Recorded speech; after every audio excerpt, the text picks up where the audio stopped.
Michigan Stadium is ready to explode as a new era in maize and blue football is moments away from beginning. Brady Hoke will follow his Wolverines onto the field for his first game as the head coach of this program.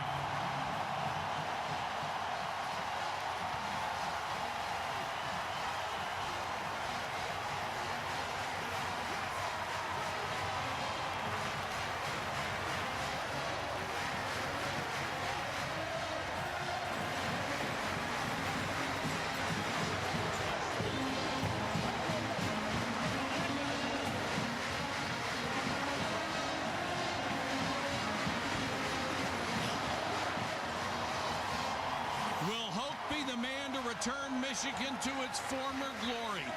He takes the first on-field step today as the Wolverines host Western Michigan on a very warm day in Ann Arbor. Good afternoon, everybody. Mike Patrick, Craig James. It's great to have you with us. There is a different feeling around Michigan these days.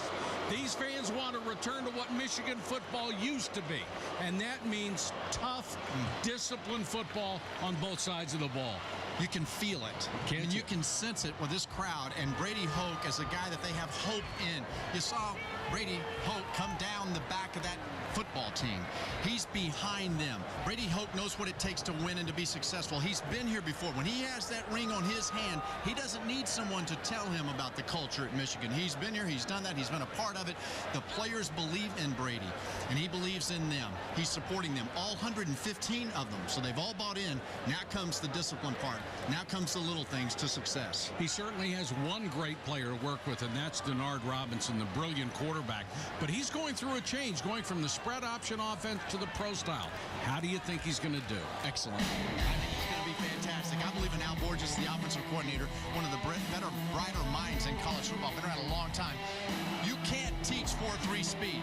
He's much more accurate than people believe him to be. Now, it's going to be a learning transition, and there'll be a part of the playbook that he picks up each week as he goes along. But Denard Robinson is a fantastic person and a heck of a football player. We'll see today that this offense, which wasn't lacking, and they were good in the past, we'll see it continues the beat. Brady Hoke was not the first choice of some Michigan football fans, but his words in his introductory press conference almost 8 months ago won a lot of them over.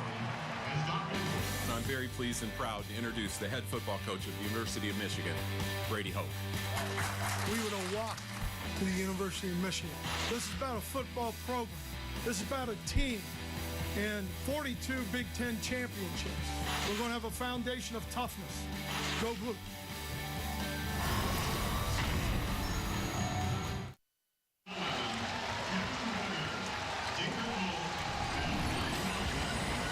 This is Dick's Sporting Goods Kickoff Week. Welcome back to Michigan, almost ready to go. Janine Edwards will work the sidelines for us on a very hot afternoon. Let's check in with her right now. Janine. Well, Mike, we saw Brady Hoke come on the field last, behind his team. He told me, though, this has been his dream job for 28 years. It's not about him. It's about the 115 kids out here with him. And while other programs have been in the news lately, maybe for all the wrong reasons, or they have coaches who are larger than life, Hoke has won his players over by being less quarterback and more linebacker. He's not the biggest name, but most feel he's the right name for Michigan. Athletic Director Dave Brandon said, "I've been waiting for this day since January." Brady Hoke's been waiting 28 years. Said he would have walked here from San Diego to take this job.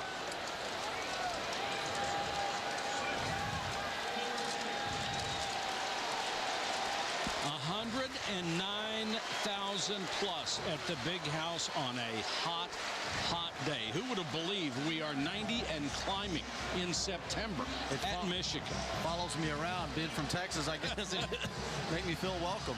Well, the one thing that doesn't follow you around in Texas is rain, and we expect it to be coming.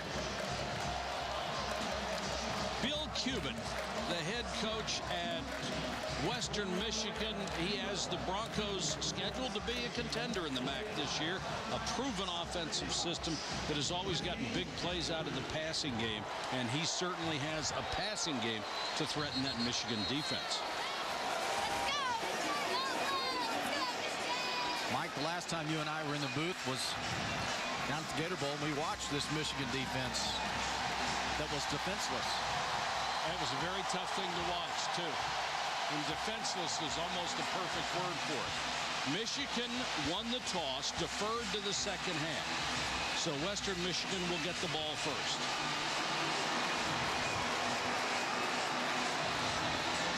The freshman from San Diego, Matt Weil, will kick it off.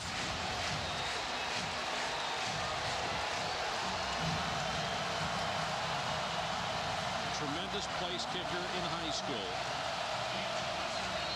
Dervon Wallace is deep, along with Aaron Winchester, the converted running back who will be a starter on defense at the corner.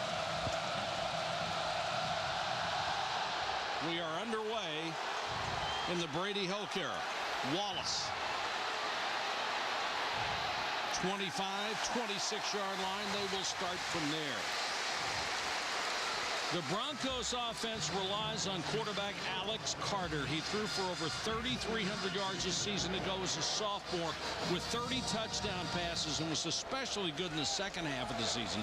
19 scoring passes, only 3 interceptions.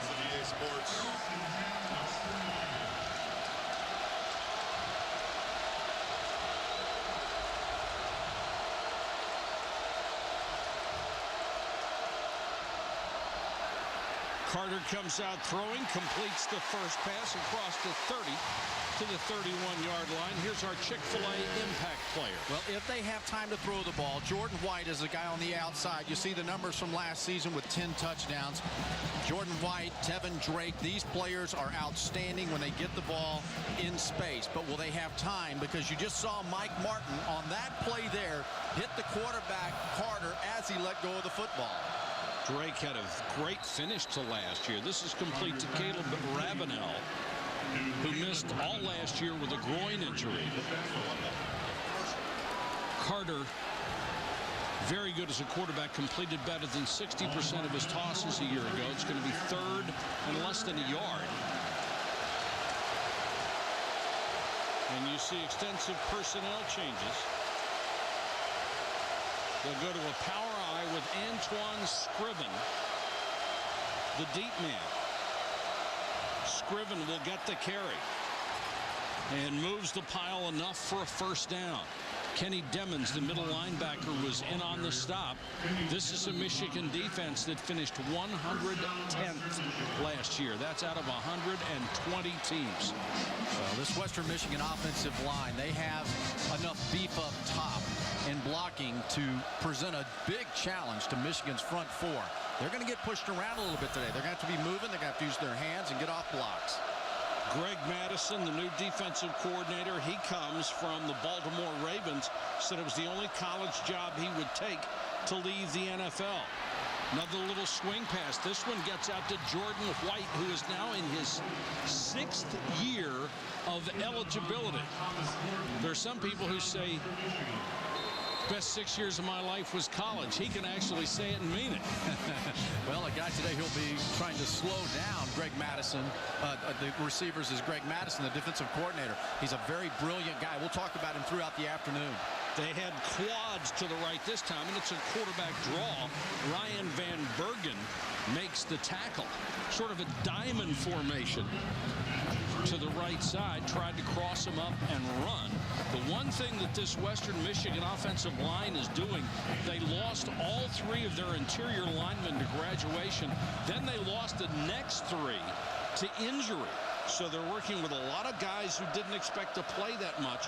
Both guards are junior college transfers. And I guarantee you they never played in front of 109,000 in any of their junior college games.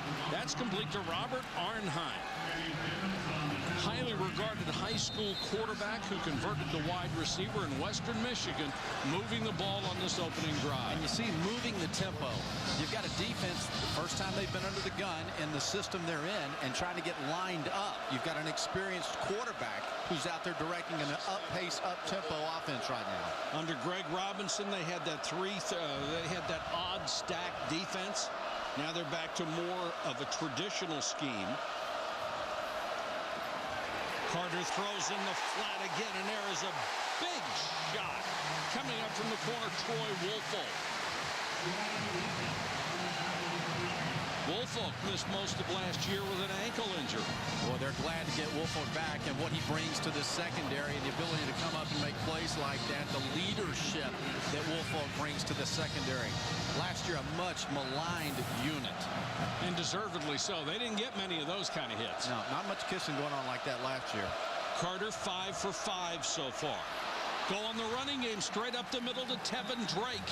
And Drake, who finished the season so strongly with a couple of 100-yard games, was following Anthony Parker, who made a big hole for him on the left side. Well, Anthony Parker has 35 career starts, so he's an experienced player up front. He's a senior. He's down the line. But the two junior college guards, they're holding their water. They're doing a good job up front. Carter complete again. That's going to be for a couple of yards down to the 23-yard line. And holding their own for those JUCO guards, if they hold their own, that's a win. Yeah, absolutely. You know, and that's what, as you analyze this game coming in, you knew that Western Michigan had the skill players and the quarterback capable of making it a really good game if the offensive line could come together and give them time to throw the football. So far, so good. Drake is the deep man in the eye. Carter looks to be changing the play. Tevin Drake, another nice hole up the middle. That grabbed by an ankle and dragged down, and that could have been a big play. And it was the middle linebacker again, Kenny Demmons. I think right now, if you're Michigan's defense and Greg Madison, he's sitting there thinking, look, we're bending. Let's don't break on this inaugural drive underneath my leadership. Let's just make sure we can get through the first several snaps without having any big plays allowed. This is the 11th play of the opening drive. Blitz coming. Carter with time and completes it to Jordan White. There was a concern that Jordan White had Juan Nunez on the other side of him last year. That was one of the reasons he was so successful. There is nobody as good as Nunez yet over there, but White has found a way to get open. Well, I tell you what I've noticed, and you can see this immediately watching Alex Carter throw the football, that he has the athleticism and the arm strength to get it done. Now he's showing you that he's got the wisdom. He understands where the ball's supposed to go, and it's coming out on time. Jordan White, that was a fantastic catch. Drake, just a couple. White was on the Bolitnikoff list a year ago, and you don't get many guys on the Bolitnikoff list out of the MAC, but he certainly earned it. I mean, the numbers, 94 catches for 1,378 yards. That was 5th best in the country. And now they'll go with 5 wide receivers. Eric Monette, number 86, who they have high hopes for, is checked in. The former walk-on who has really good hands. Carter to the 1. A perfect strike to Ravenel, who's knocked out of bounds by Avery. Well, this is a blown coverage in the secondary. Michigan had one guy covered 2. Look out up top, and before the snap of the football, nobody at Michigan could get over there in time. And there's that experience of Carter taking advantage of it, seeing it, getting the ball out there immediately. Well, you saw Carvin Johnson, number 13, with a late break to get out there. Scriven is now the deep man, short yardage back. Almost fumbled that handoff, it appeared. Looked like Carter wanted to give it to Scriven and couldn't do it. And Jabril Black was in there for Michigan. That'd been a tough way to end a series that looked this good, to fumble at the 1. Yeah, and I like going for it. They're in the big house. 15-play drive. Touchdown. Antoine Scriven. And what a start for the Broncos of Western Michigan.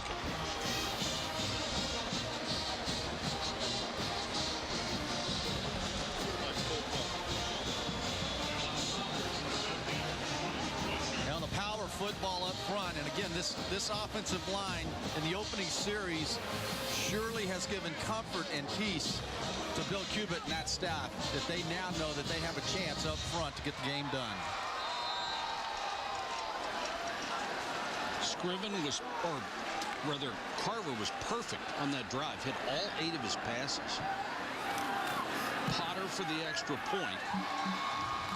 And Western Michigan silences 109,000 fans here at the Big House. Not the start the new coach was looking for.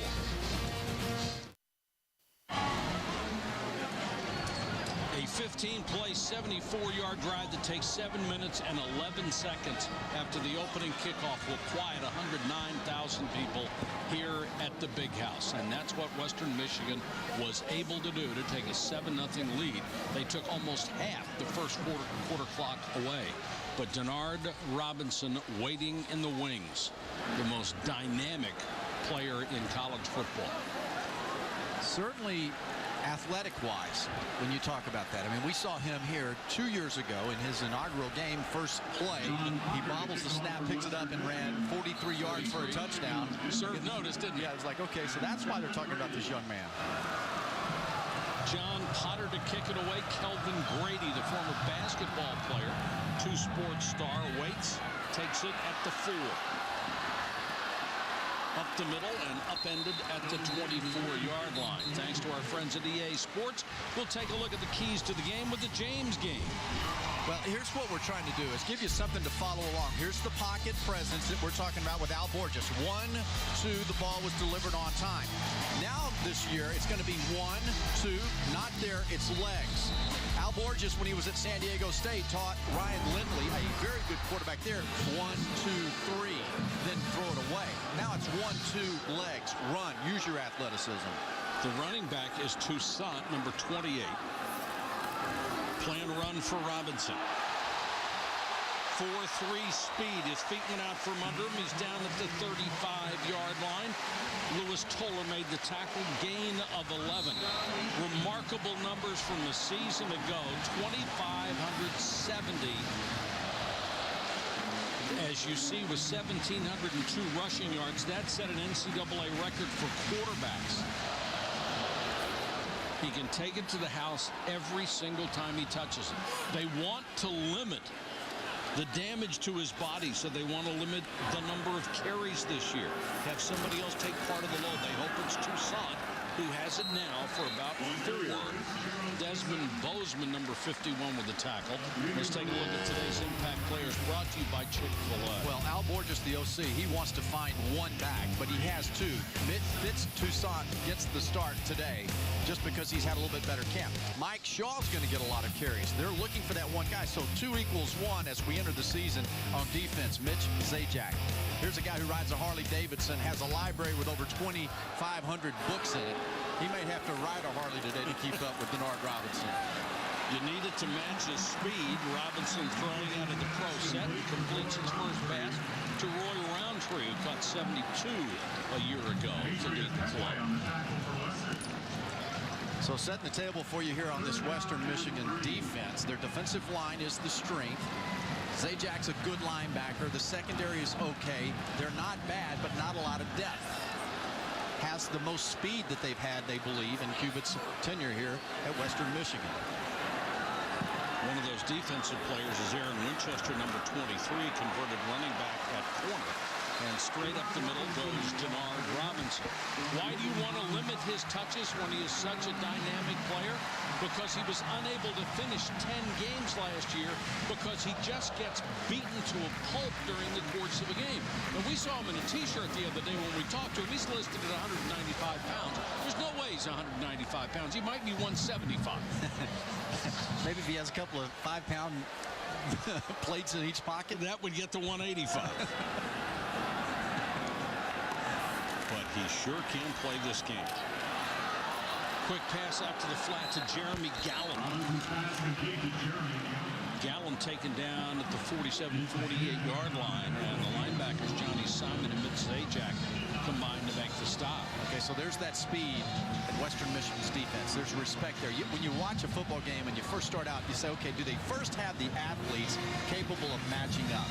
So the first few plays, you can see bodies running around, and they've got that part down.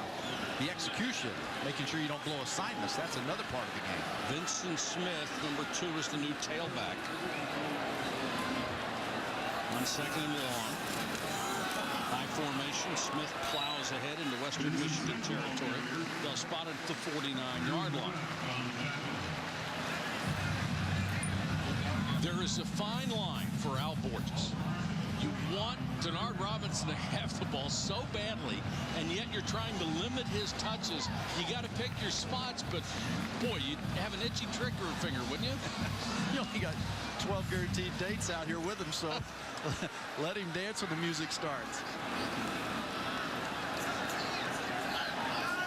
It's like being addicted to chocolate and it's Valentine's Day. There's Robinson playing quarterback draw. Picking his way through the defense down to the 40. Nice block by Patrick Omameh. This is a total transition for the offensive line as well, isn't it? Yeah, watch Mark Hugie. He pulls and comes around. Omameh comes around. He gets inside.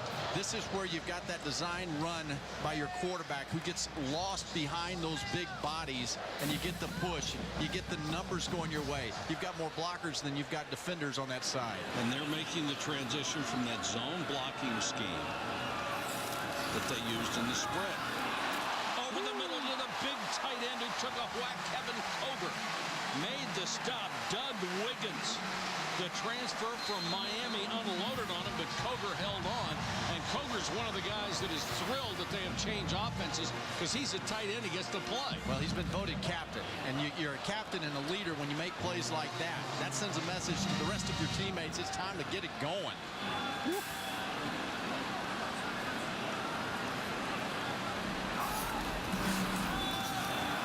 Keep it on the ground again with Toussaint.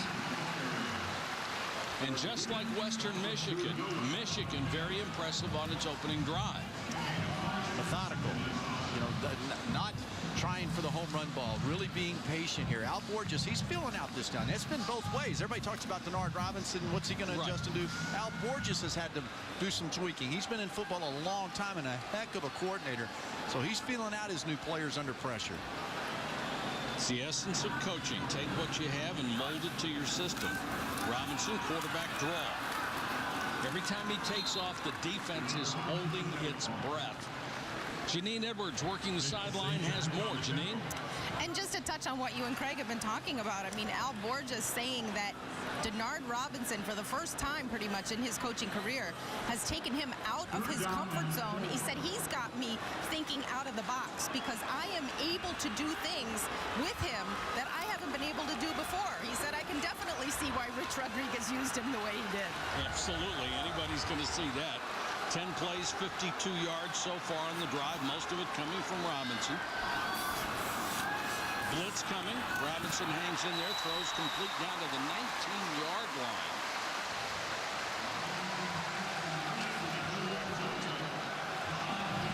Well, here's that old dilemma. We'll see. Trudilio made the catch. That dilemma, 4 of 14 last year on field goals of Michigan. And it's 4th and short in this territory right here. You think there's a lingering effect here? Well, it makes you wonder. I think they're going for it, not because of last year. They're going for it because it's the right thing to do in this game at this point. I think they really believe they can make a yard. Toussaint straight up the middle. Power football. And 109,000 fans recognize that. David Mulk, the center up front. He's the leader of them. They've got a good offensive line, although Ricky Barnum is not at left guard in this game today. Michael Schofield, who's backing up the left tackle, he's pulling over at left guard now, doing his job for the afternoon. So that's the power. That's that Michigan way of knowing it's time to get up in there. Let's go, fellas. Barnum, one of 3 players who was suspended for the day for violating a team rule. And there's that offensive line that is expected to open up those holes. With more emphasis on the running back. Toussaint again, hitting his tracks, may have lost a yard. Good defensive play by the left tackle, Trevante Bowles, who lost 20 pounds this year. Really did a great job with his body in the weight room and changing his diet, and it's made him much quicker.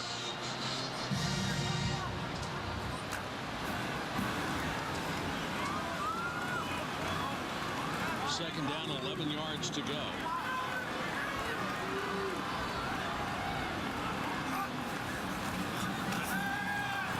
Robinson from the gun over the middle, complete inside the 5. Kelvin Grady. First down, Michigan. Robinson looked like a pocket passer that time, didn't he? I think he's looked like a quarterback this entire drive. A nice job of execution by the entire unit on the field. It's a well-played first quarter by both offenses. Each team has had the ball once in the first quarter, and the quarter is over. Whew.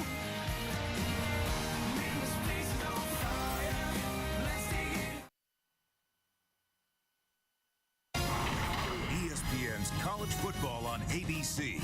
Brought to you by Buffalo Wild Wings. Wings, beer, sports. Nissan, proud partner of the Heisman Trophy. And Dick's Sporting Goods. Every season starts at Dick's. You just saw Michigan's 3 Heisman winners, Tom Harmon, Desmond Howard, and Charles Woodson. They think this guy's got a shot at the 4th, Denard Robinson. Certainly one of the early season favorites. First and goal, Wolverines.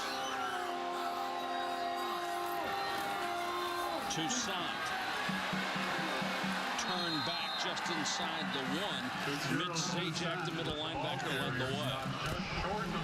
Big Patrick Omame, he tried to pull around and get up in there and was stonewalled. When you see that kind of resistance, again, that's that strong defensive line there Bill Cubit has. I mean, they got inside the hole and stuffed it up.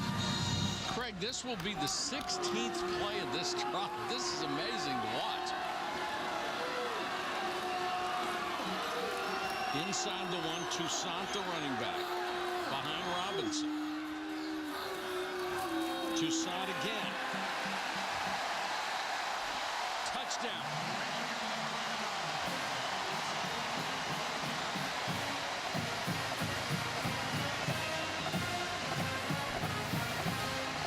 Well, again, this is an offensive line. It's just got to get its push. I always hear people on the offensive line coaching staff-wise say, score with your man, and your other guy carrying the ball scores.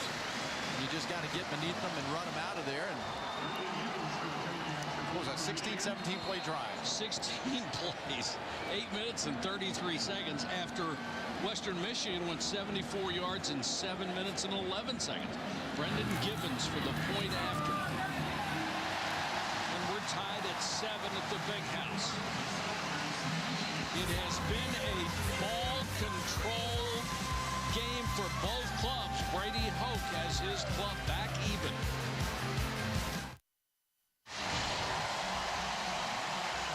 College football returns to ABC tonight as Oregon takes on LSU in a season opener with national championship implications. Saturday Night Football presented by Southwest Airlines. Number 3 Oregon, number 4 LSU, and the Cowboys Classic. Part of Dick's Sporting Goods kickoff week tonight at 8 on ABC. College football lives here. Game being played, of course, at Jerry Jones Palace in Arlington, Texas. Michigan alum, Heisman Trophy winner Desmond Howard there today on game day. Had a nice white suit on. Did you see he looked like he was sharp? Good looking today, man. He had it going. Robert Griffin, last night's star player for Baylor in that upset over TCU. He was on with them. What a nice young man he is. And what a game that was. Wow. And you know what? That's that kind of rivalry game that's under the radar in the nation. Most people don't know about it. Sure. But if you live in the South, Southwest, you know Baylor TCU has a long history. Wallace and Winchester are deep. Wild to kick off from the 30. Wallace with a running start at the 8. Had a seam up the middle. Wallace burst out near the 45-yard line. Western Michigan will start from there after a 38-yard return. Back to the Big House in a minute.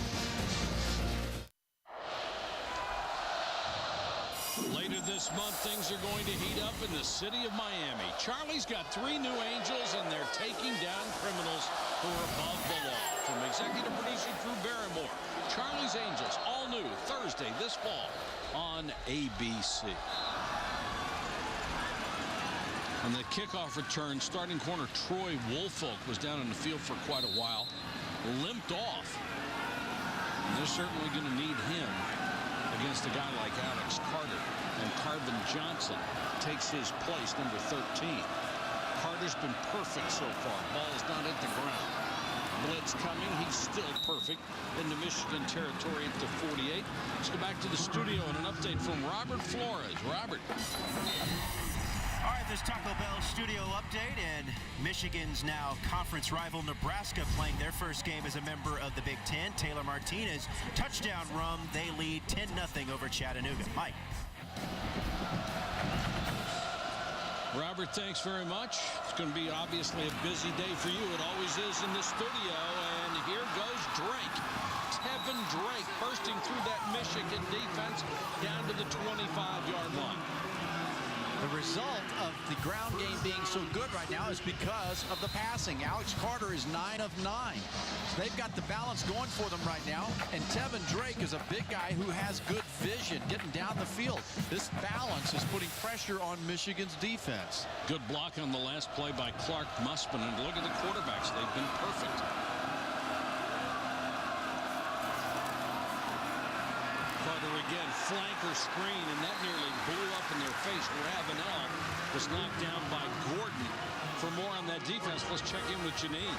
Well, guys, I can tell you that the Michigan defensive coaches are still pulling their hair out. You know, after that first series by the Broncos, defensive line coach told them, guys, watch out when they go into that quick little huddle. It's a quick count, and he singled out Mike Martin as not seeing a play coming. And the secondary coach had them sitting down going over missed assignments the entire time. Janine, you can't change things overnight, and this defense was so porous in the last 3 years, really. They're going to have to be patient. For the end zone, Ravenel, a lot of contact, no flag, incomplete. Kenny Demmons was putting on pressure. J.T. Floyd one-on-one with Ravenel. Now, did you see Alex Carter, though? He moved his running back over to the right side where he knew the pressure was coming from, got himself set up to have the one-on-one on the outside with Ravenel. This was an outstanding job of getting a play set up. And it's mutual hands going to each other there. They let it play through. The first incompletion for Carter or either quarterback. Third and long. Zone blitz coming, the pass underneath. That's not going to get him much. And that's Monette. And that will force a field goal try. This is a well-coached Western Michigan team, very prepared to come into this ball game and have executed the plan. John Potter will try from 38 yards. He was 10 of 12 a year ago. This is for the lead.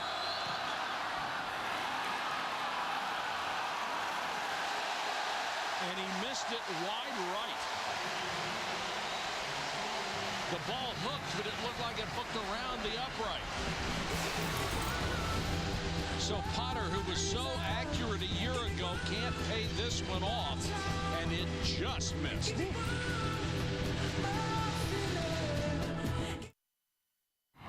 You're watching ESPN College Football on ABC, presented by Buffalo Wild Wings.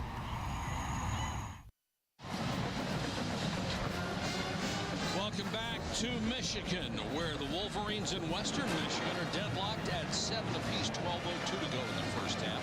Mike Patrick, Greg James, Janine Edwards, our entire crew. Glad you could join us this afternoon. About the only thing that has stopped either offense is the end zone so far. Vincent Smith will check in to the Michigan backfield. Denard Robinson in the shotgun. Throws underneath and is tight end for a short gain, Kevin Coger. What in particular has impressed you so far? Believe it or not, I think Western Michigan's defense not giving up the big plays. They've given up one play that was 15 yards. For them to stay in this ball game, they've got to continue to be careful not to run past Denard Robinson.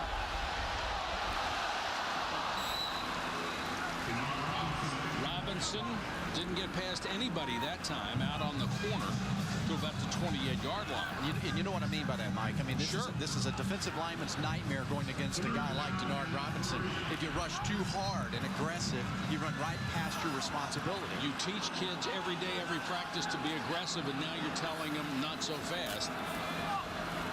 Robinson looking for the first down. First deep pass of the day intended for Covert. He was covered beautifully man-to-man down the middle by Demetrius Petway. The free safety had him stride for stride. So to give you an idea of what I'm talking about, it worked here on this play. Let's watch the defensive line and the way that they, quote, rush the quarterback here. They're looking, they've got their hands on him, they're looking, they're staying their course. You see that? You see how they stay at home? They don't run past him. They didn't give him the legs option. They made him throw the ball.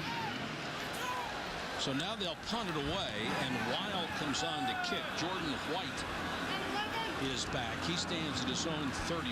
Weil not really a punter, although he did punt in high school, but was really known for his place kicking abilities, and they're putting a lot on his plate right now. Delay a game. Offense. 5-yard penalty. Remains 4th down. So they're back Michigan up 5. So after 2 sustained drives, both defenses got to stop.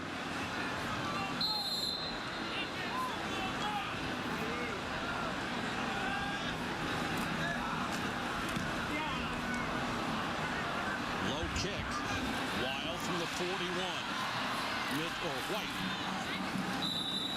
Back to the Michigan 47-yard line. 11-yard return after a 35-yard punt. Alex Carter will get a chance to go back in on offense when we return to Michigan.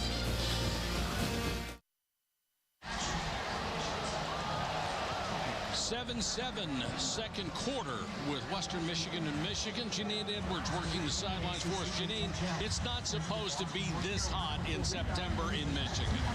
No, it definitely isn't. And to say it's warm is an understatement. Actually, I have my laser surface thermometer here. And when we came on the air, the temperature here on the field was 137 degrees. And if you can see this right now, it's reading about 122 here on the field.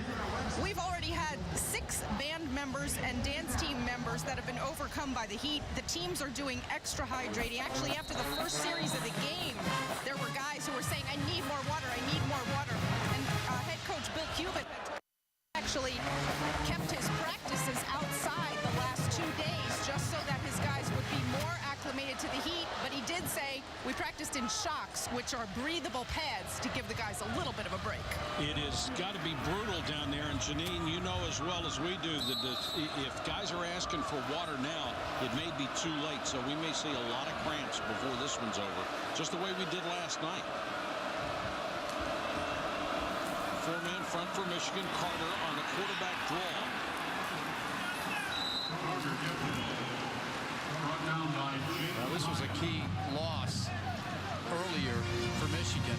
Troy Woolfolk had to be helped off the field. And again, this is a guy who missed last year with his bad leg and was such a big positive addition coming in. He just went off on a cart. We'll find out more for you what that injury is if we can. Missed last year with an ankle injury. His dad, of course, was an NFL player, really good running back. Carter again. Well, he's not going to confuse you and make you think he's Denard Robinson, but he can run. He can run the football. That's a quarterback designed run right there. Leading up in there, it's again, this is a numbers game. When you pull around that wing or slot and the H-back gets up in the hole, that's your lead fullback, and the quarterback, he can run. Carter, and as long as they maintain this, continue to put pressure on Michigan's defense. 3rd and inches.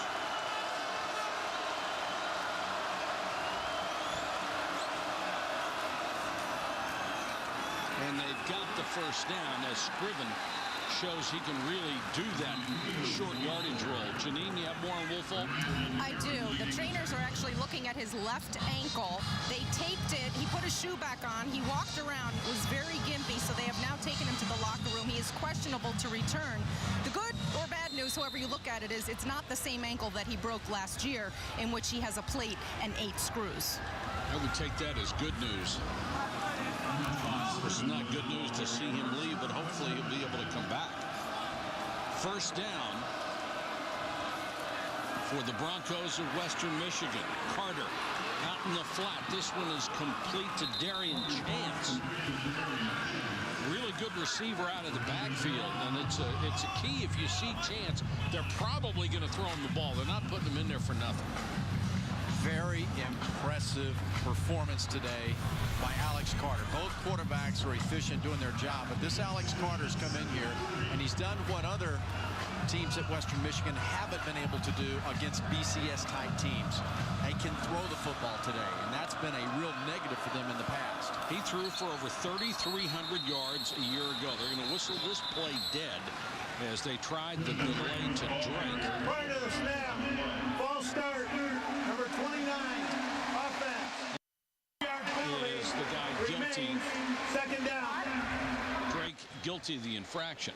But and you just look here. When you look at what Carter has done to this Michigan defense of getting it to the right person timely, and the touch on the throws that he has, very accurate, no mistakes, and having the ability to also run the football has continued to put pressure on that secondary at Michigan. There's no help up front, no pass rush coming into him. Blitz coming, but they pick it up. Carter now takes off, throws on the run, complete to White down to the 18-yard line. Kovacs, the leading tackler a year ago and second in the Big Ten with 116 stops, made that tackle, but Jordan White open again. Again, there's no pressure coming from the defensive line. Carter breaks the pocket. Jordan White, he's got tons of confidence in him. Remember, this White caught 94 passes last season.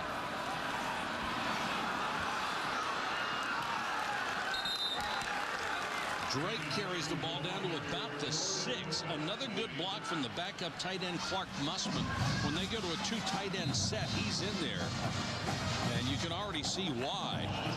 Greg Madison, defensive coordinator, is going to have to come up with some kind of different look and scheme to create.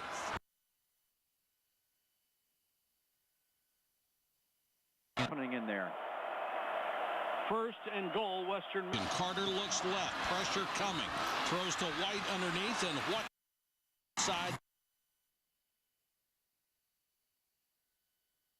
Madison, though, as he told us, he's got a playbook that's a foot thick if he needs it, right? But he can only call and put in what they can grasp and understand. Exactly. And there are bits and pieces to it. Now, make no mistake about this. Greg Madison knows football and is an outstanding coach. And he will eventually have a much thicker playbook to call to confuse offenses. Well, he said the other day he took some out because it was just too much. And you've got to have guys being able to digest everything you tell them and play with speed instead of thinking about it. Right now, they may be thinking too much.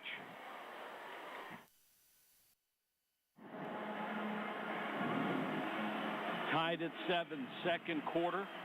Western Michigan knocking on the door. We apologize for the technical problems we have had here at the Big House. Had a lot of people working on them very hard.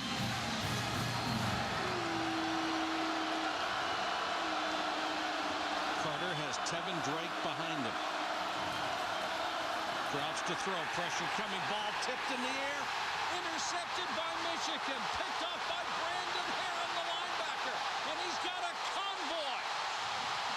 Brandon Herron, 94 yards.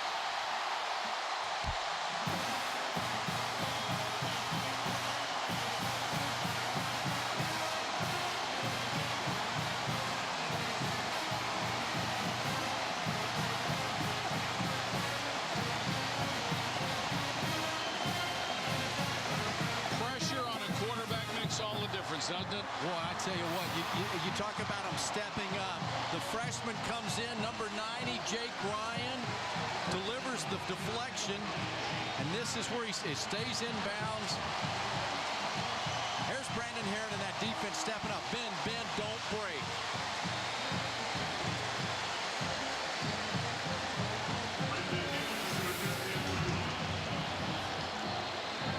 And Herron is gassed. You can understand And Watt. Gibbons for the point after. Western Michigan on the verge of taking a 7-point lead. Instead, they trail by 7. That's the kind of play early in the season that can help build confidence in a unit that goes and grows for the rest of the season. Absolutely. You reflect back on that. You're being outplayed. Alex Carter is eating them up. They're running the football. They're doing all that they want to do. And you get a freshman, Jake Ryan, 6'3", 230, a very physical guy. Usually the coaches say better in the running game. Comes through, bull rush, gets up and makes the deflection. That's either a 10 or a 14-point swing right there. You think right now Greg Madison is saying that's the way Ray Lewis used to do it.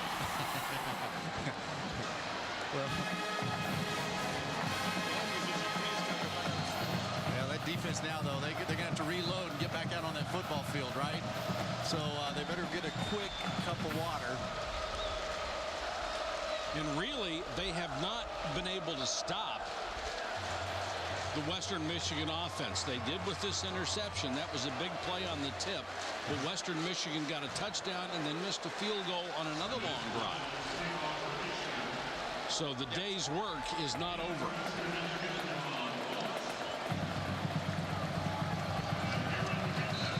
Wallace and Winchester are deep.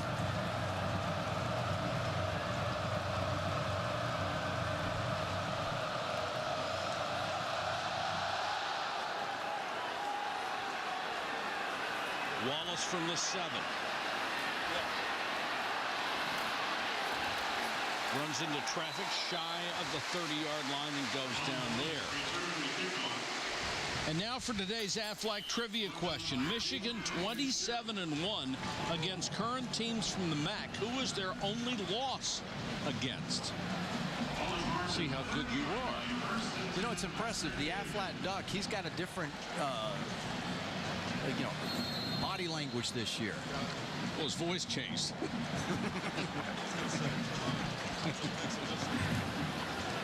Make the trivia question a little more interesting.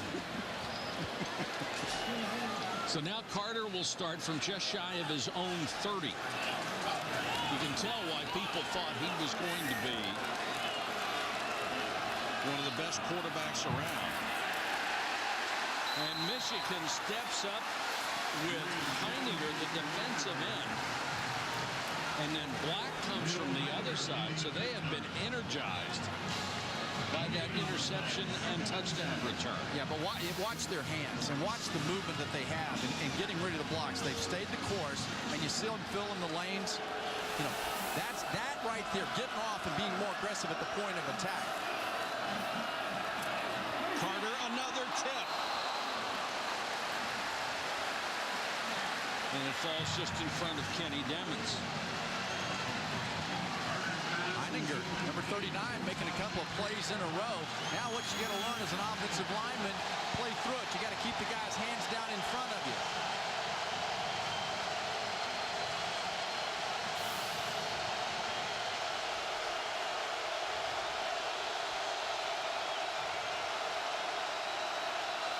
Blitz coming.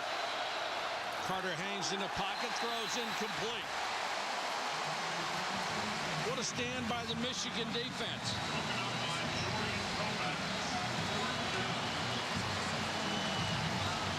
That's a stand by that defense who just had to come right back on the field after that long return intercepted for a touchdown. So that's a big deal. That's coming off confidence, turning a play in and getting a touchdown by your unit.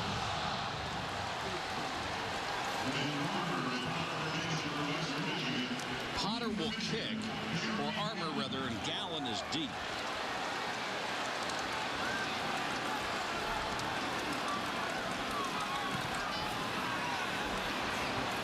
Pretty kick.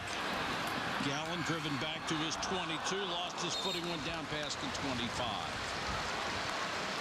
48-yard kick.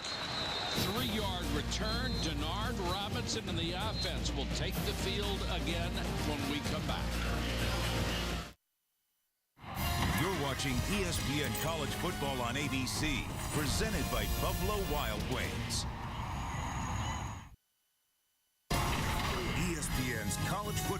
ABC. Brought to you by Buffalo Wild Wings. Wings, beer, sports. Nissan, proud partner of the Heisman Trophy. And Dick's Sporting Goods. Every season starts at Dick's.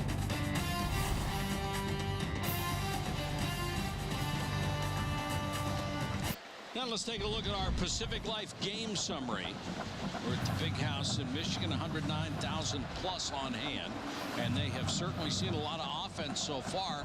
Alex Carter, really the last 2 possessions, the only time he has done anything wrong at all. Denard Robinson 6 out of 7, Carter 14 out of 18, but he did have that big interception return for a touchdown, which, by the way, the longest touchdown return in modern Michigan history. That means since 1948, and it was their first touchdown return on an interception for a score since 2009.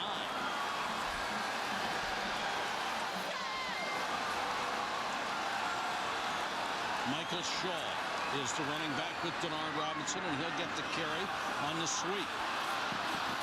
Well, you see the speed of Western Michigan as they just wouldn't let him get outside. Nice tackle by Lewis Toller, who was a freshman All-American designated by Rivals.com last year, so he is a very talented young player.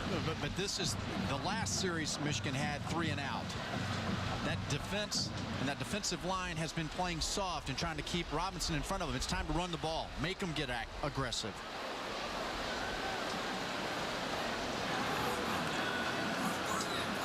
Robinson under center after spending 2 years in the spread offense. He had been under center in high school, so it's not totally foreign to him. And here is Shaw. And now the answer to our Aflac trivia question, which was Michigan 27-1 against current teams from the MAC. It was the only loss. Go back to 2008, right here in Rich Rodriguez' first year at Michigan. They lost to Toledo 13-10. That was a game that sent reverberations through college football. Western Michigan has already shown they can play with these guys. There is a lot of fight in this ball club. Robinson back throws, first down. Nice toss to Gallup. Denard Robinson is not just a runner. The coaches said they were surprised how good a passer he was when they started installing this offense. Well, throughout camp in the summer, they have charted his progress, and he's completed right at 70% of them. And what he has done is when he drops and he puts that foot in the ground, that right foot, he delivers, knows exactly where the ball is supposed to go. Much more accurate than Al Borges thought he was going to get as a quarterback. Vincent Smith checks in at tailback. They'll start this series from the 43. Play action by Robinson. Throws underneath. A lot of contact. That's going to be interference. It looked like it might have been inadvertent, but Petway ran into the tight end Brandon Moore and draws a flag.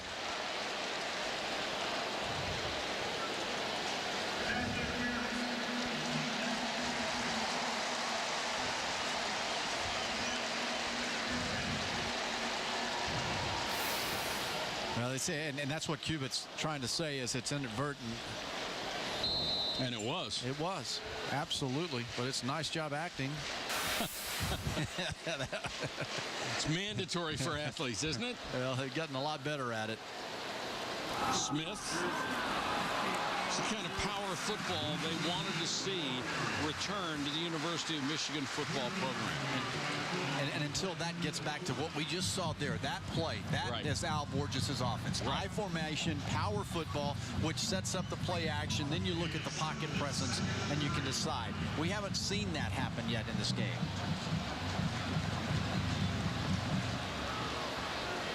Three minutes, 45 seconds to go, first half of play. Michigan's offense has scored a touchdown. Michigan's defense has scored a touchdown.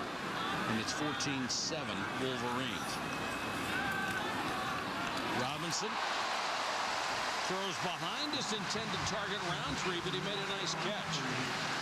The other thing about Robinson, when we had a chance to visit with him the other day, he is such a nice kid. You really want to root for him. Absolutely. Very good young man.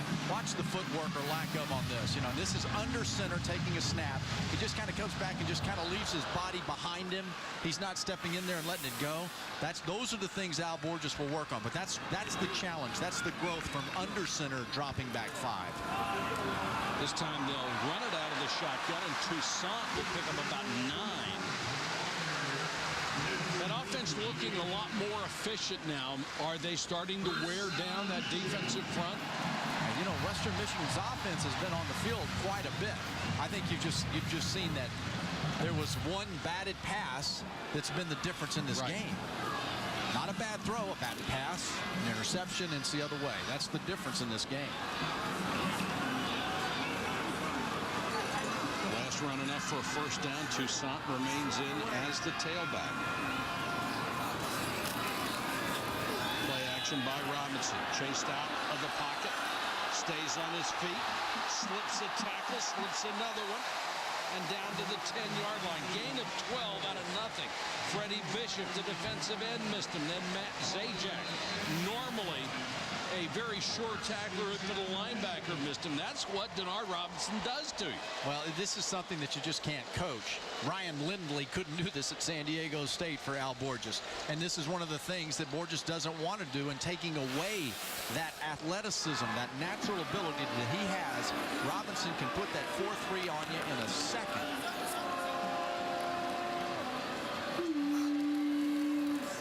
Shaw.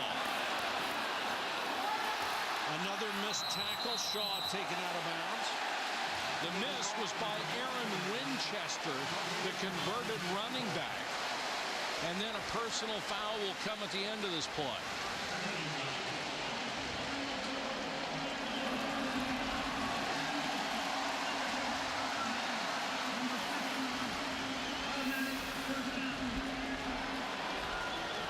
I like the play call. I like getting into space, the open field here with Mike Shaw in space, because he can make guys miss. And then Bozeman just comes across clearly out. He's got to pull up and leave him alone. First and goal.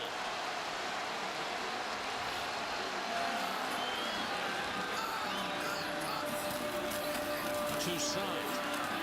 Touchdown.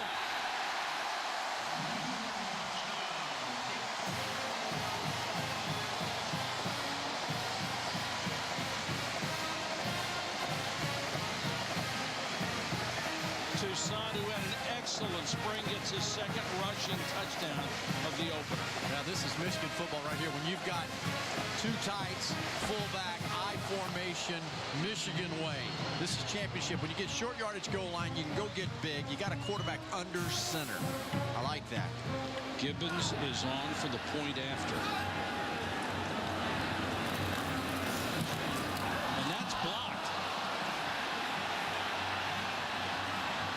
Picked up by Western Michigan, but they won't be able to do anything with it. A 74-yard drive that was paid off in the 9th play by Toussaint. With that scoring run, the blocked extra point makes it 20-7 Michigan.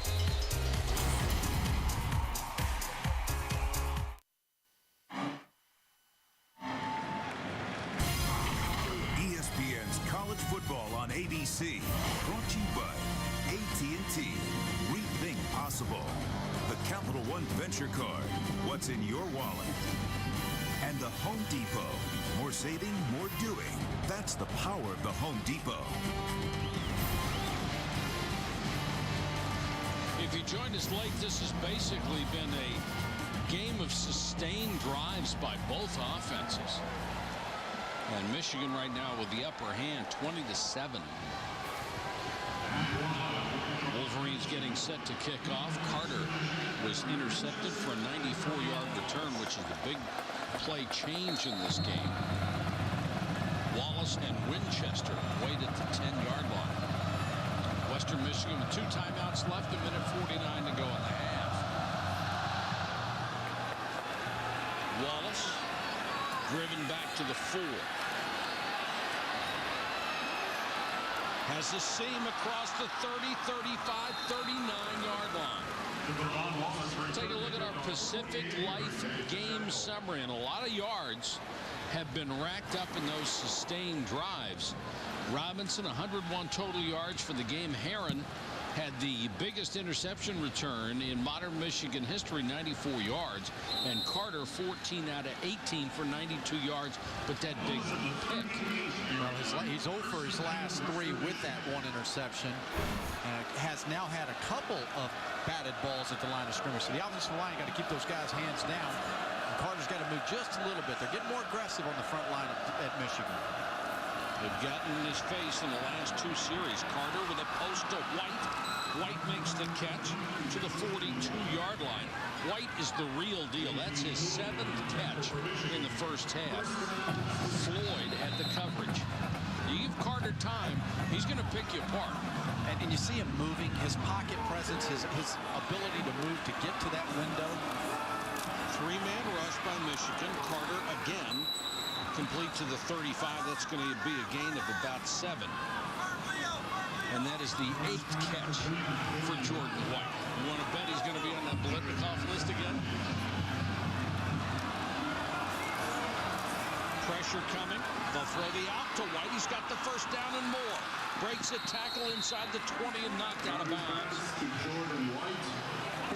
So Greg Madison, the defensive coordinator, this is the first time in a last end of the quarter before half drill with his defense. He comes with a blitz. He's trying to match. He's trying to put pressure on Carter. Carter's outfoxed him, outperformed him. He's getting the ball to the receiver he's supposed to go to against the blitzes. White said last year when he caught so many balls was the only healthy year of his college career. Today, he has 9 catches for 96 yards in the first half alone. All-out blitz. Carter throws for the end zone. And incomplete, almost caught by Monette. The defender never saw the ball. Courtney Avery was playing with his back to the play, and Monette just couldn't bring it in. Man, what an outstanding job, though, of Carter buying enough time, throwing it to an opening where his receiver would even have a chance. Now, last year, Courtney Avery was one of those freshmen who was playing in that secondary that was getting handed to him most each week. So he's got a little experience. Nice job of not having pass interference. I kept waiting for him to reach out and grab hold of the receiver, but he never did. All-out blitz again. Carter somehow sidesteps it, throws for the end zone again, incomplete. That was intended for Arnheim, and Kenny Demmons was coming on the blitz. So you tell Greg Madison we're down in scoring territory, and he's going to tell you I'm coming after. He's pinned his ears back 3 times in a row. One time Carter got him, the next 2 Madison's gotten him. This is contagious on the defense. You see 68 Mike Martin, they're getting toward there at the end of the deal, but you've got to come and get after Carter. Great pocket presence by this quarterback. Kenny Demmons had a free shot and he missed him. White is in the slot on the left. Another all-out blitz. Carter again for the end zone as White got turned around, never found the ball. And they're going to have to settle for a field goal try. I tell you what, though, that pressure 3 times in a row was effective. Yes, it took was. Carter out of his easy streak that he'd been on. Western Michigan has started 2 for 2 on 3rd down since they're 1 for 5. Potter was just wide right on a 38-yarder. This from 36. And he nails this one. So Western Michigan closes the gap with 43 seconds to go in the first half to 20-10. And certainly when they go into the locker room, Craig, they're going to be talking about the fact that they can move the ball on Michigan. No question. This game really save and except the interception return for a touchdown. It's a tie ball game, and Western Michigan has played extremely well in this ball game, and Michigan's done well too, though. You know, and they're learning and they're getting aggressive over there on defense. That series was very productive for Greg Madison's defense. Only 2 races left until the chase. Bubble drivers Tony Stewart and Dale Earnhardt Jr. battling for their postseason lives. Plus, with $3 million on the line in the Sprint Summer Showdown, drivers will do just about anything to win the NASCAR Sprint Cup Series at Atlanta, presented by Pennzoil. Coverage begins on ESPN tomorrow at 6:30 Eastern. And in NASCAR, doing almost anything to win means swapping a little paint. And more. Well, this has been a very entertaining ballgame. Brady and Smith are deep.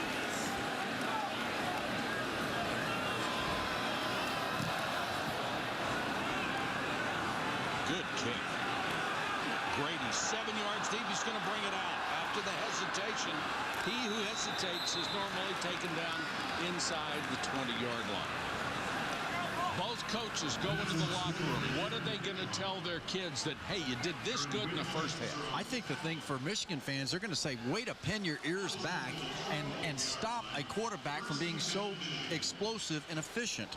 So that's a good thing for me. And then when I see Western Michigan, they've had the one mistake, but at the end of the day, they have executed on offense. They have a chance to stay in this football game. They haven't been blown out in the first half, which is what usually happens when they play against a team like Michigan.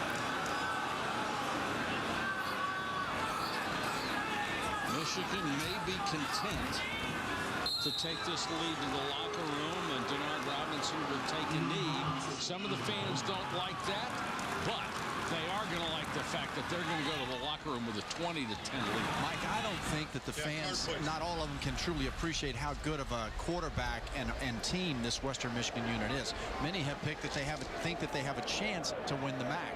And so coming in on an opening day like this, brand new coaching staff, Michigan's look good, done well. And certainly you can tell the changes that they have made offensively and defensively are changes that are going to bode well for the future of this program. That's the end of a very entertaining first half. And Michigan will go to the locker room for the first time under Brady Hoke with the lead, 20-10. Denard Robinson, very impressive throwing out of that pro-style offense. Let's go to Janine Edwards. Janine? Well, Brady, it looked like it took your defense a little while to settle in, but gosh, now they're bringing pressure, and that interception by Herron, what kind of an impact have they had, and especially this second quarter? Well, I think they played a little better in the second quarter, but we're still not playing near the defense we need to play. And you know, I give Western Michigan and Alex Carter a lot of credit, but we're not playing the way we need to play Michigan defense, not even close. On the other side of the ball, Denard Robinson operating a new offense. How comfortable? This is Dick's Sporting Goods Kickoff Week.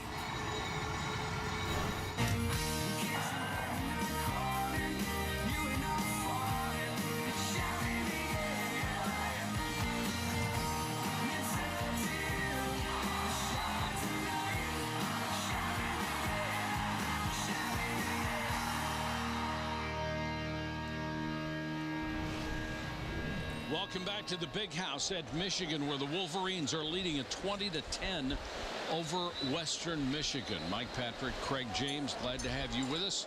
Janine Edwards working the sidelines for us. Brady Hoke went into the locker room at the half, said he was concerned about his defense. They're facing a very good Western Michigan offense, a team that has already shown them they can move the ball. But I think Brady Hoke, by saying what he said going into halftime, is letting everybody at Michigan understand and know, especially the guys on defense, it's unacceptable not to stop a passing quarterback.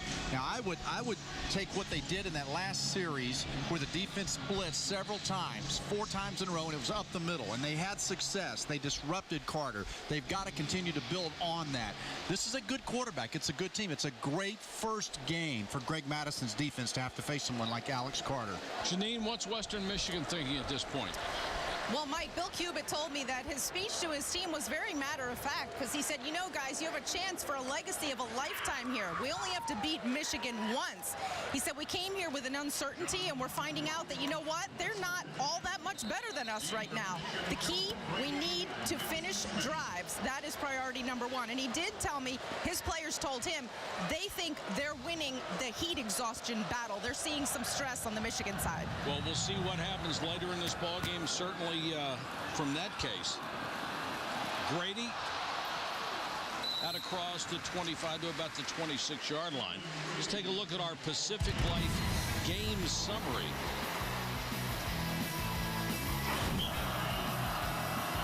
And what a first half for Jordan White. 9 catches, almost 100 yards just in the first half. But this was the play of the game, wasn't it? Absolutely the play of the football game, because the Western Michigan's about to go up by 7. The deflected pass. Parents there to get it.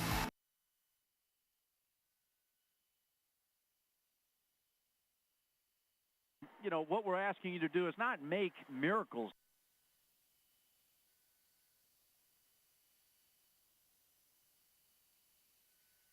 They'll move it out to the 41. The personal foul is a call.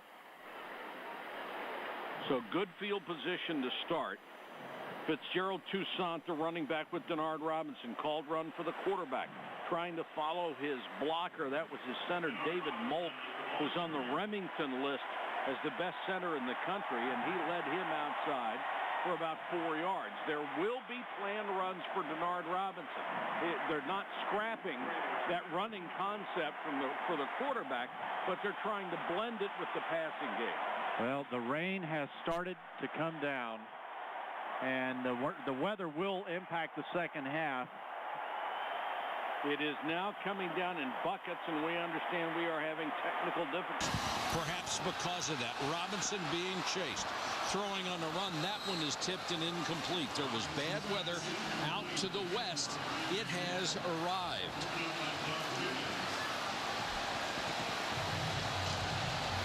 They have already told people with a lightning, and there's supposed to be lightning in these storms, that they will evacuate the stadium if the lightning strike is within 6 miles.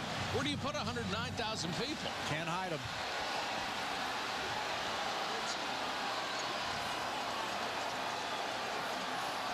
It is just coming down in buckets. Robinson again, the blitz coming. He throws incomplete, and he's thrown a wet ball twice. Neither one has been close. But you know what, Mike? I tell you what, he'll look at it, and I'm not so certain that he's going to be happy with the results of that right there. You know, yes, they had the blitz. The blitz was picked up in time for him to have a much better ball thrown to his wide receiver.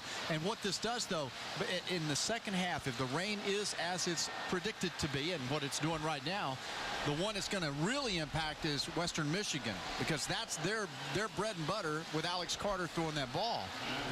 Matt Wild to punt. Jordan White waits inside his 15-yard line. Line drive kick. White trying to keep his balance. Out to the 13-yard line, taken down there. A 5-yard return. John McColgan, the fullback, makes the tackle. Alex Carter, who threw for 135 yards in the first half, starts his offensive second half when we come back. You're watching ESPN College Football on ABC, presented by Buffalo Wild Wings. College football in high definition is presented by Vizio. Welcome back to Michigan. Right now, the officials conferring with a member of the Michigan event staff. They were concerned about lightning in the storm system that hit us. It was literally raining sideways for a couple of minutes. The sun is back out now. Over the horizon, white puffy clouds and blue skies. Behind us, a torrential downpour. Looks like we're in Miami, not Michigan.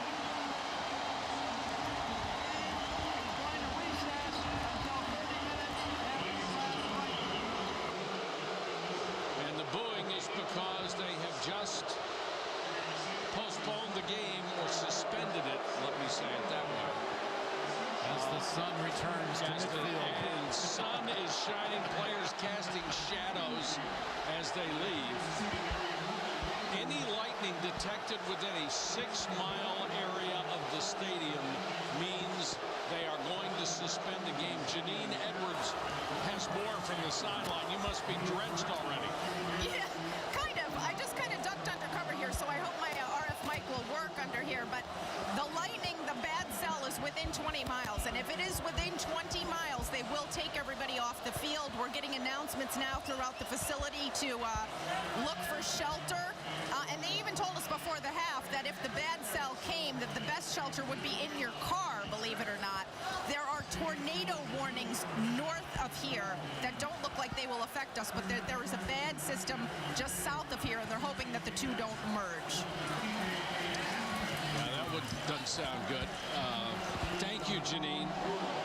And find some shelter down there for yourself. Don't want you exposed on the field. Well, I tell you what this does is for Western Michigan, because of their passing offense and that being their bread and butter, not having to play in a driving rainstorm right now, especially early in the third quarter to start the second half, is a plus for them. I know Michigan would have preferred for them to stayed out there and played in the rain, but the Lightning is a completely different animal that you have to expect. Exactly.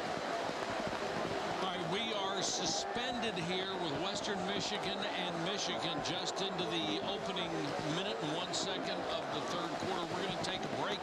When we come back, you'll hear from John Saunders and Jesse Palmer, and they'll catch you up to date on everything in college football. Stay with us. At some point, we'll be back. As the years go by, some questions loom large. Are you prepared for your retirement years, 25 or more of them? Do you have a financial plan for your family that works in good times and in bad times? Having the right perspective can help you answer the big questions. For more than 140 years, Pacific Life has helped find answers for those navigating the path to financial security. Ask a financial... Welcome back to the University of Michigan, where the Wolverines are leading Western Michigan 20-10. We have been in a weather delay for about 25 minutes. And boy, when it came in, it came in. It was raining sideways. They decided to evacuate the stadium, 109,000 people. Got everybody out of here, and just about the time they got everybody out of here, the weather cleared, and they started bringing everybody back. So we have only played 1 minute and 1 second of the second half, and the score is still 20-10. Let's go back and reset this. Both teams were able to move the ball in the first half basically with no problem, and the big play was the one pass that was tipped and intercepted and returned for a touchdown. That's the difference in this game. And at that point, Western Michigan was going in to score, whether it be 3 or 7 to take the lead. A big turning point in this football game. But I think Michigan's defense, and as they were talking about with Brady Hoke going in at halftime, how important it was for them to really come out and be prepared defensively to make a change, to stand and not to accept that Carter's a good quarterback.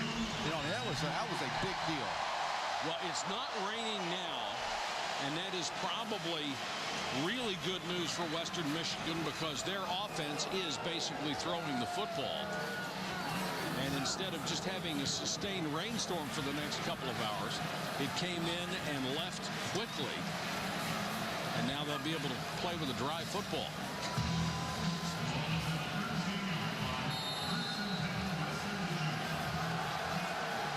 It's 1st and 10 for Western Michigan at their own 13-yard line. Alex Carter is the quarterback. Delayed handoff to Drake, and we will check in with Janine Edwards.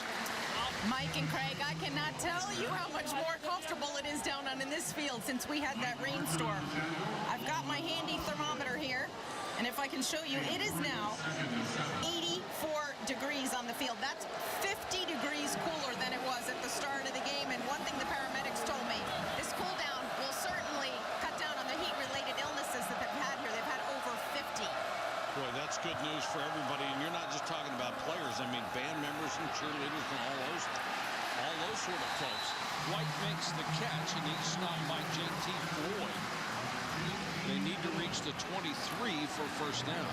This also gave both teams' players a chance to go in and hydrate, you know, because it was hot, as Janine told us. And so they went in and they were able to let their bodies cool down and to bring some water to it, some liquid, so hopefully that helps both teams' players through the second half.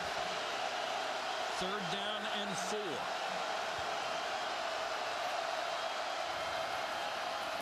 Four-man rush, and guess who? White. He has been sensational out at the 27-yard line. 11 catches on the day for Jordan White.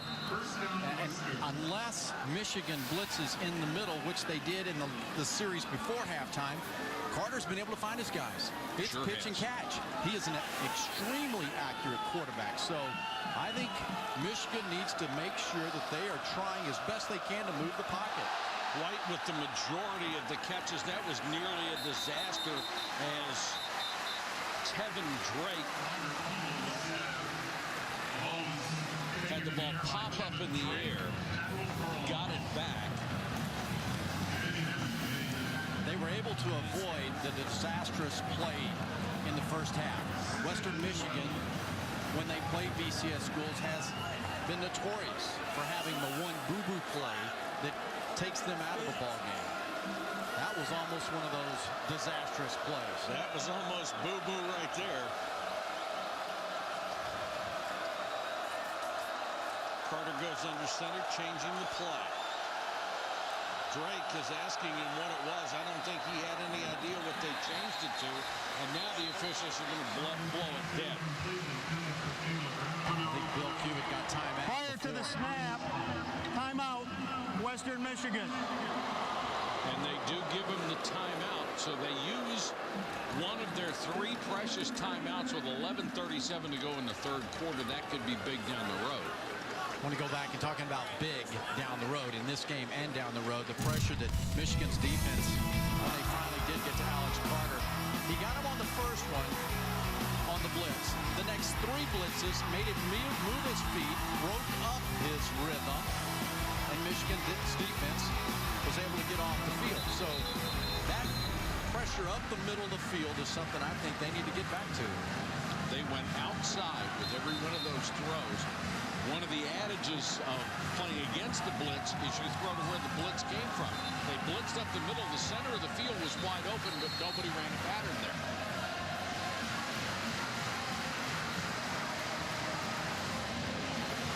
So now 2nd and 12. Carter had a great start and has cooled off in a lot of ways because of that Michigan pressure.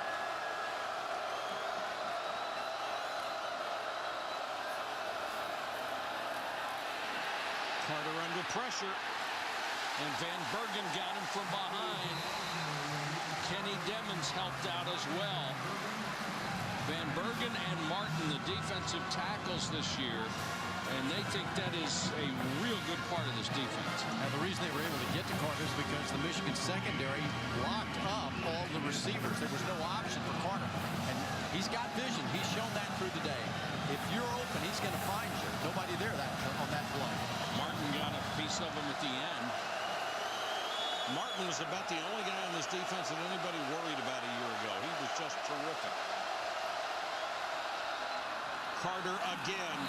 Perfect strike this time to Caleb Ravenel. Ravenel won the starting wide receiver spot opposite Jordan White. He beat out Ansel Ponder on the outside, and he has played well in this game. Well, Ravenel is just one of those players. You see him come out of his break. He's right where he's supposed to be. He didn't round it. He was right on time and on target.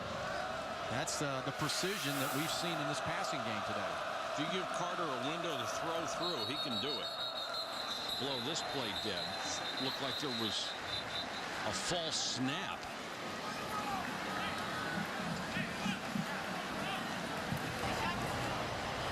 Illegal snap. Offense. Number 67. 5-yard penalty.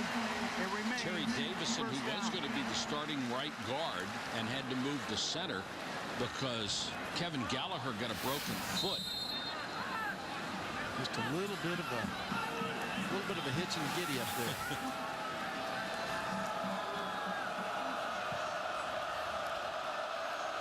Another long yardage situation, 1st and 15. Blitz coming. Carter trying to run. Got maybe a yard and a half before Kenny Demmons made the tackle. And now we go to Robert Flores in the studio. Robert. All right, Mike, the last time Stanford Cardinal opened a season ranked number 7 in the AP poll, it was 1950. Taking on San Jose State, Andrew Luck, Heisman Trophy candidate coming in. A Heisman Trophy runner-up last year finds Zach Ertz. Cardinal rolling 17-zip second quarter. What a future that young man has in professional football. He is absolutely the prototype pocket passer that was looking for. Carter. Oh, man, he was unloaded on, lost the football. Picked up by Herron. And Brandon Herron, who earlier had a 94-yard interception return, has a 28-yard fumble return. Jordan Kovacs with the kill shot on Alex Carter.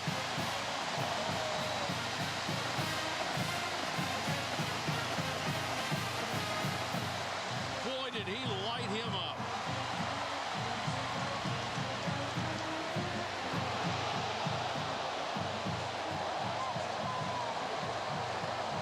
Boy, Herron knows what to do with it if he gets his hands on it, doesn't he?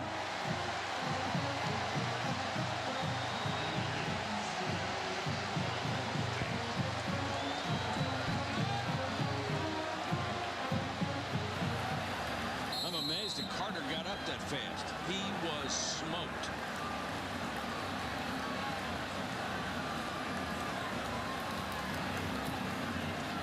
And the point after is good. Brandon Herron writes his name in the Michigan record books. Thunder and lightning finally struck here at the stadium. You talking about a Michigan guy. They call him, he's a perfect Michigan guy. Led the defense in tackles last year. Kovacs comes in, and the blitz, again, being effective against this Western Michigan offense. That's 14 points for the defense today. 14, 12 of them for Brandon Herron. Well, if you sit back against Alex Carter, he's proven he's going to get you. So this defense today, Greg Madison, each time that he sees success with something, he keeps going back to it. He's going to dial it in until you stop it. Huge play by Kovacs to force the fumble. And Herron comes out with it for the touchdown. Now 27-10.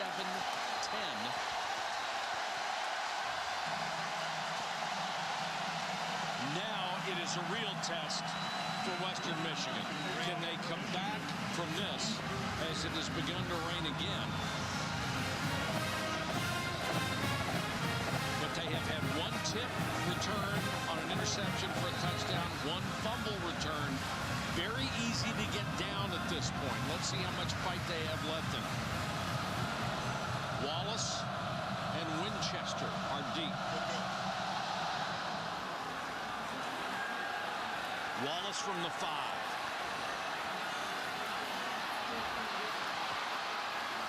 Across the 35 to about the 37-yard line. Let's take a look at today's good hands play.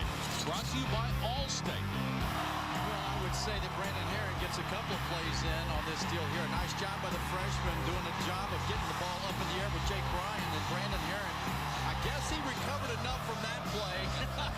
We wondered, he needed the delay to recover from the long run, but he's at the right place at the right time because he's hustling. And when you're around the football, good things can happen on defense. Well, what a day. It's going to be an afternoon he will remember for the rest of his life.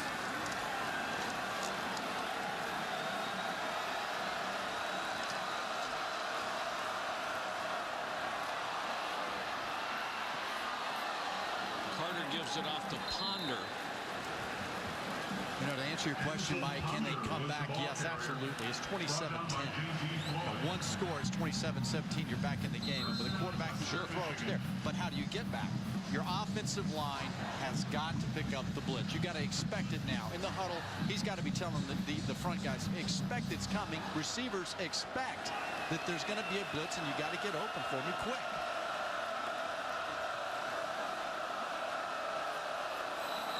Boy, it looked like there was motion there, and there was as Drake got an early start. You know, you got to give Greg Madison some credit for this. The first drive, Western proved that they could move the ball, went the length of the field because Michigan was laying back in a bend-don't-break kind of format. Then they moved the ball again, missed a field goal. And at that point, I think he said, all right, I've seen enough. We're going to go get them. And it's worked. Greg Madison's been to a few rodeos. Yes, he has.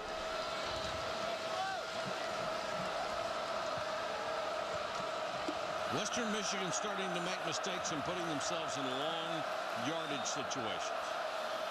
Blitz coming. And Carter goes down again. And it's the strong safety, Jordan Kovacs, again.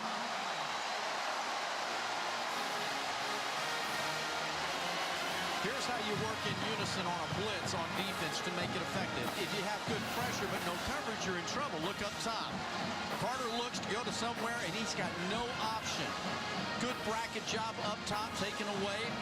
Ravenel, and Carter has to then revert, change those eyes, and as soon as you do that against the blitz, you're going down.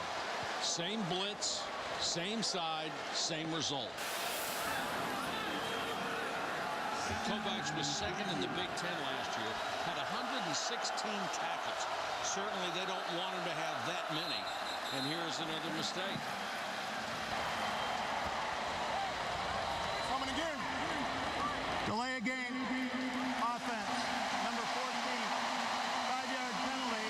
And it remains. Really going downhill right now for the Broncos. Let's check in with Janine.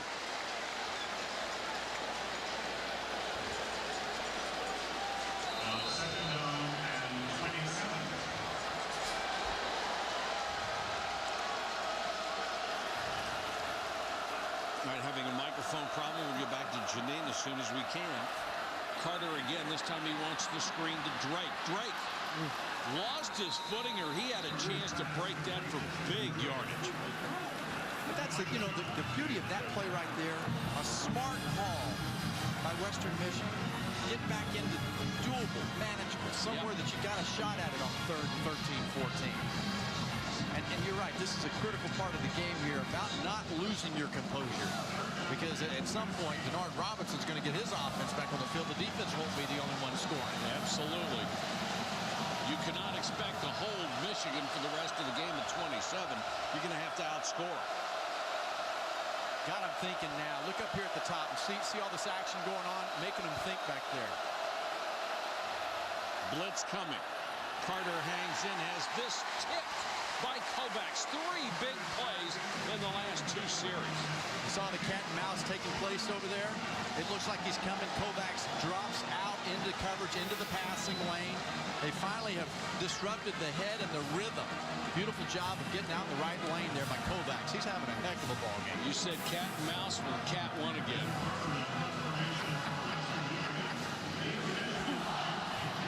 Armour to punt to Gallen.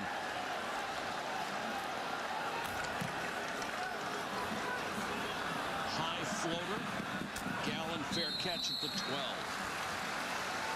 Michigan's defense has stepped up in the second half and made life tough on Alex Carter.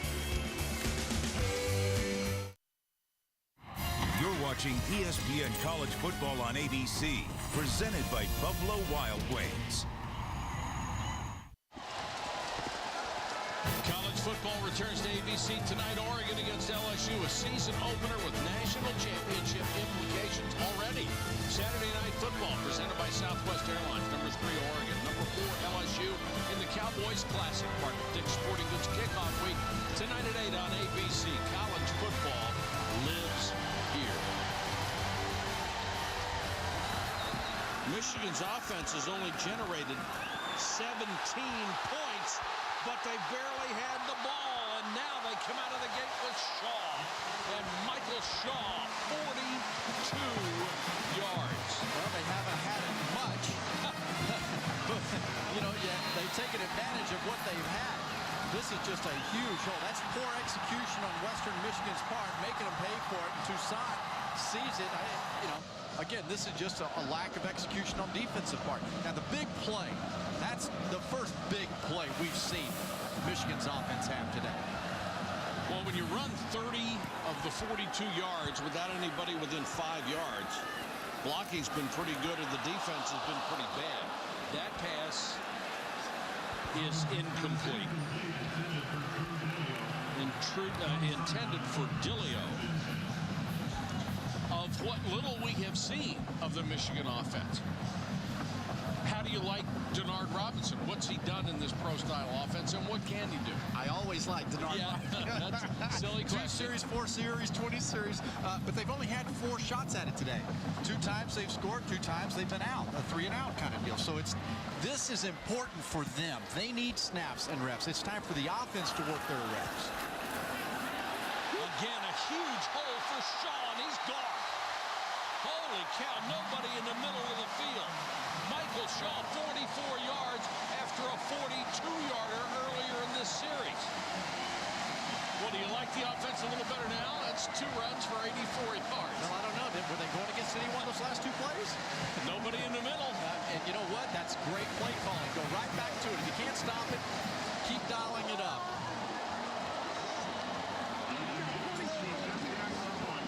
Nice block by Schofield.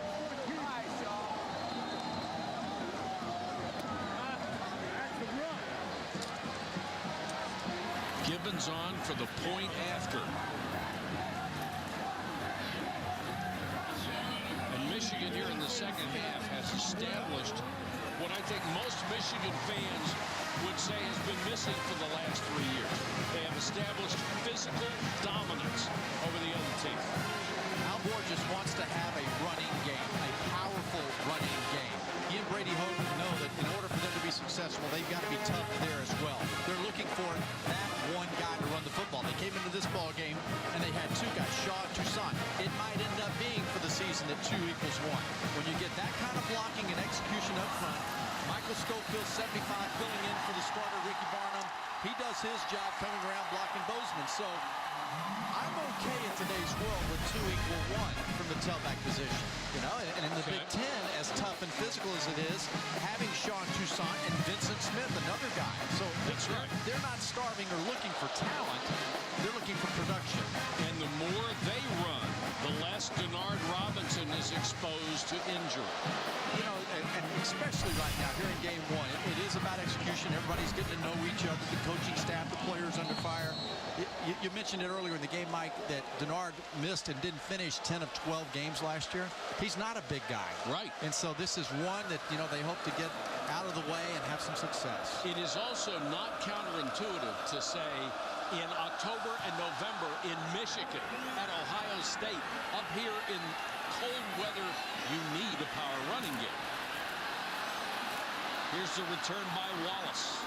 He's had a couple of good ones today. Knocked out a bounce past the 35. Isn't it cold here now? It's dropped 50 degrees. 50 degrees, and no one's happier about that than Janine Edwards. Janine? Oh, Mike, you got that right. Well, I can tell you somebody who has not been happy down here on the Western Michigan side is quarterback Alex Carter. He has not said a word to his offense. When he's come off the field after these last 2 series, he has just stayed with his backup quarterbacks, and he was complaining about the lack of protections. He's like, we got to get these protections better. The offensive line coach said to his guys, are there any more questions about these running plays? So obviously some major breakdowns there. Boy, and Kovacs has taken advantage of him, Janine, and laid a couple of real hard licks on Carter. Pressure coming again, and Carter forced to throw quickly. Jake Ryan, number 90, coming off the corner right in his face. Ryan, you'll remember, in the first half was a guy who got in his face, caused a tip that resulted in a touchdown and an interception. I like his body size and makeup. You know, at 6'3" or 4, he looks like he's a lanky kind of a guy. He's got some speed to him. They've said, as a coaching staff, he's really good against the running game. So there's upside. Just get lined up in the right spot, first of all, then you can make a play. Here's movement up front, and it's the tight end, Dallas Walker, and really they have just lost their concentration here in the second half. Number 11. And I'll say something about Alex Carter. You give this kid protection, he can beat you.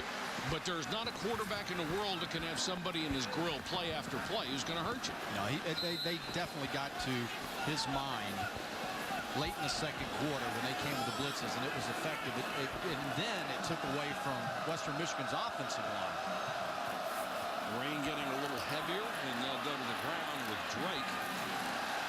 And Tevin Drake taken down just a little bit shy of a first down, it appeared, by Kovacs and Brandon Herron, the 2 stars defensively in this ballgame. So So as you look ahead here for Michigan's defense in the second half and what's left of it, every snap is another evaluation snap for Greg Madison. And that defensive staff, are they in the right position? Are they doing their job and their responsibility? Wasn't that a lot of it last year? Guys were not in the right spot. Absolutely. They'd be good, and a big play. Carter in a little half roll to protect himself. What a catch by White. This kid's going to make somebody a nice possession receiver if anybody in the NFL gives him a chance. But he touches it, he catches it. 94 receptions last season. You saw the discipline right there again. Another good job of the receivers. When they do the out, it's a flat out. It's not drifting out. And Carter has confidence, obviously, in Jordan White. And this football team, if they don't, if they take it the proper perspective, they're going to be strong when it comes to conference play in the MAC. White, 12 catches, 119 yards. Drake, nice cut to get free. Across the 45 to the 44. And Marvin Robinson, the backup strong safety, made the tackle. Drake finished last season very, very strong. Back-to-back 100-yard games at 405 yards rushing, which led this team. And it's something that Bill Cubitt and his offensive staff wanted better running this year, more balance in the offense.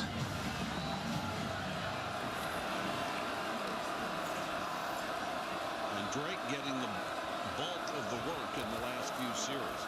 Another carry.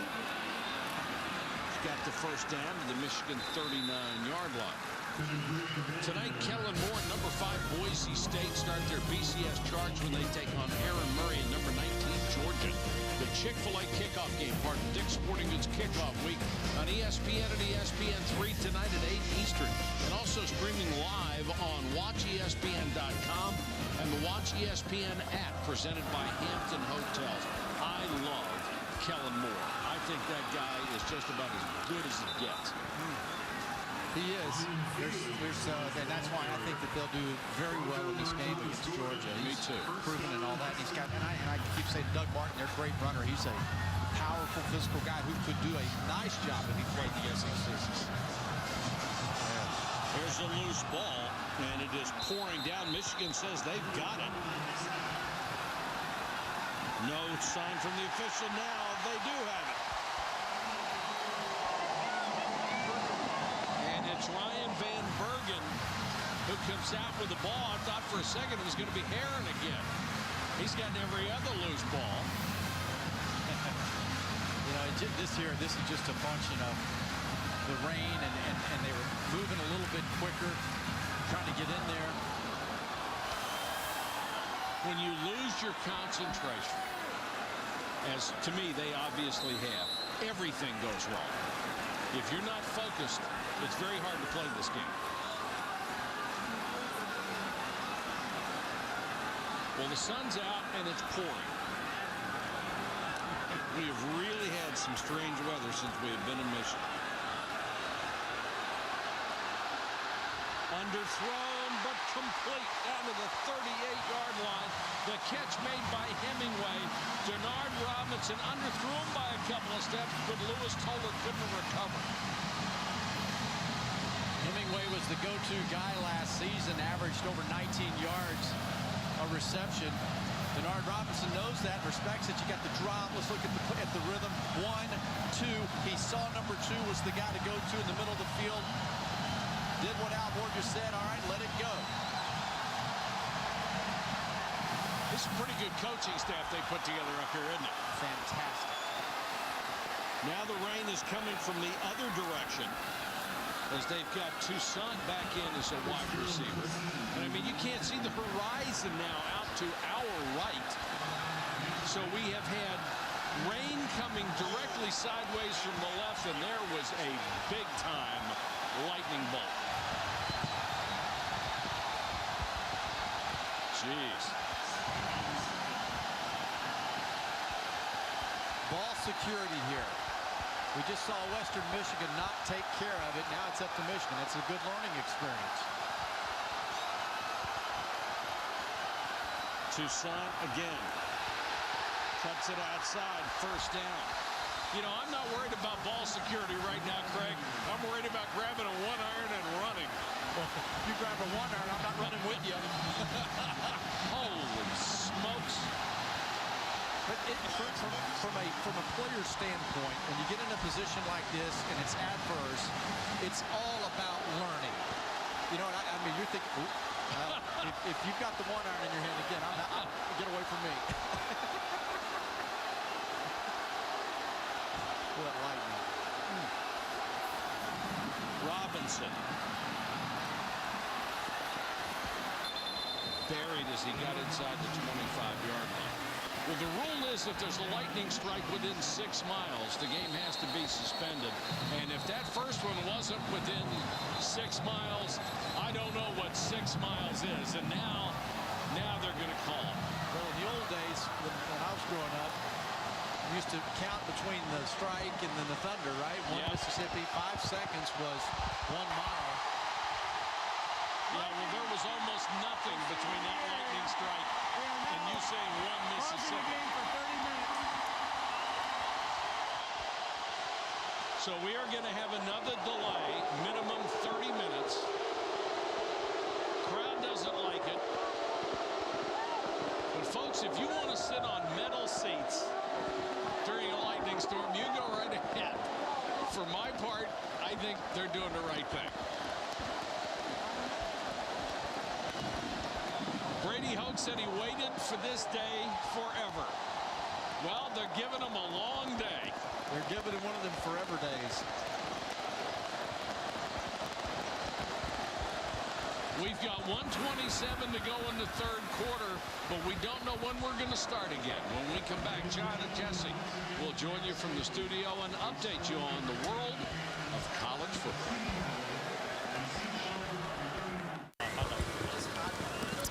Well, guys, I can tell you this has been the most confusing last 2 minutes that I've ever spent on a football field. Some of the Michigan coaches and assistants just came out here onto the field, and they were under the impression that this game was going to resume. Greg Mattison, Fred Jackson, both assistants under Brady Hoke, said, hey, Brady told us to get back out on the field.